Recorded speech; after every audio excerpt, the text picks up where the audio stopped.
avec Stéphane Le Béchec, agriculteur, qui va nous parler d'un sujet dont évidemment personne ne parle, c'est la pollution électromagnétique en élevage. Qu'est-ce que c'est ça exactement? Alors, la pollution électromagnétique, en fait, ça donne des symptômes sur les bêtes et sur les humains.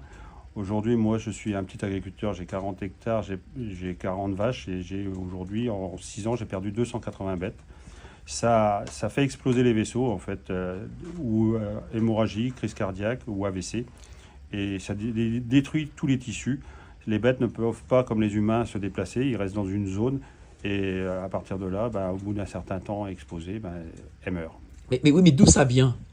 Alors moi, je suis impacté. Alors, il y a plusieurs sources. Moi, j'ai des lignes 20 000 volts, j'ai des antennes. C'est-à-dire quoi? C'est-à-dire qu'en fait, c'est EDF qui met des lignes électriques à côté de vos exploitations, c'est ça? Voilà, c'est des lignes EDF pour la consommation de tout le monde, hein. Et après les lignes haute tension, il y a les antennes qui ont été rajoutées, il y a des éoliennes, il y a des panneaux solaires, et des transformateurs. Donc en fait, tout ça, ça fait une mauvaise mayonnaise et ça se mélange mal, très très mal. Et c'est ce qui donne ces phénomènes d'ondes et de champs magnétiques et qui tue tout le vivant, puisque moi, je n'ai aucun insecte sur mon exploitation, ni d'oiseaux, ni de rats, ni de souris. J'ai des ruisseaux, il n'y a pas de libellules, ni de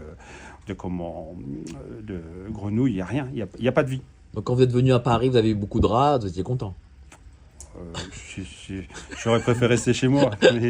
Mais blague à part, Non, non. entre nous, c'est quand même bizarre qu'on impose voilà, l'écologie et en fin de compte, on ne fait pas d'écologie, on tue la nature. On tue la nature et puis l'écologie, je pense que je ne suis pas un anti-éolien, je ne suis pas un anti-panneau solaire, hein, c'est pas ça le sujet, c'est qu'il y a un dysfonctionnement.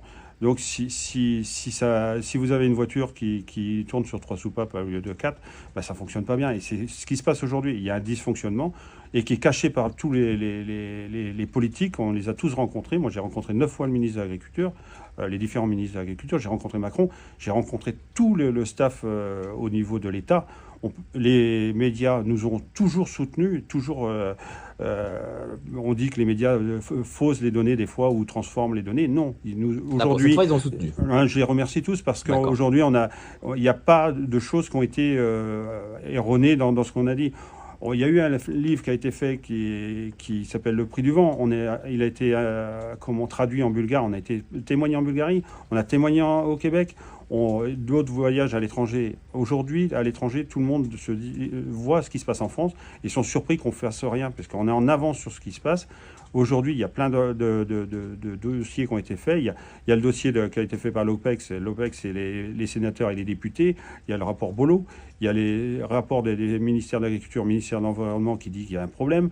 Il y a tous les articles tout le monde dit qu'il y a un problème, mais personne ne veut chercher parce que si on cherche, on trouve. Et à ce moment-là, il va falloir indemniser. Chez moi, c'est pas compliqué, hein. Vous mettez 3 boussoles, vous avez 3 nord.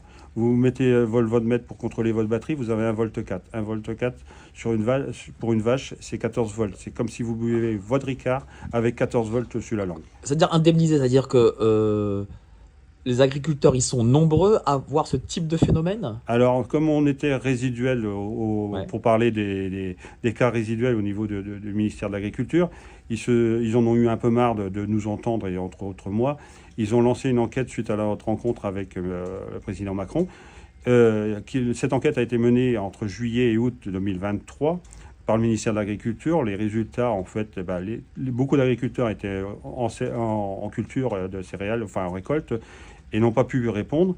Et ça a été diffusé à peu près à 20% de la population agricole, voire même moins. Attendez, c'est-à-dire que 20% des agriculteurs voient leurs bêtes mourir à Non, cause des ondes. ont reçu cette enquête Ah. ministérielle.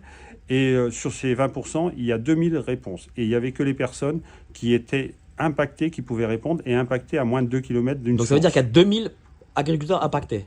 Non, sur 20%, sur 20% des agriculteurs.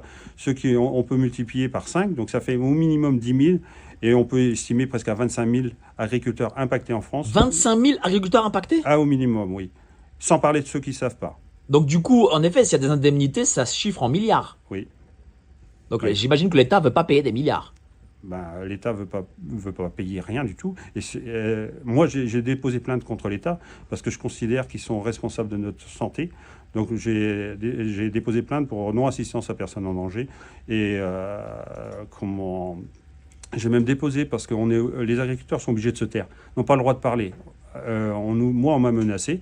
Le directeur de la DDPP, donc la direction départementale de la protection de la population, m'a demandé de ne pas en parler à la presse sous peine de m'enlever mon troupeau pour maltraitance. C'était non négociable. C'est du marchandage, quoi. Oui.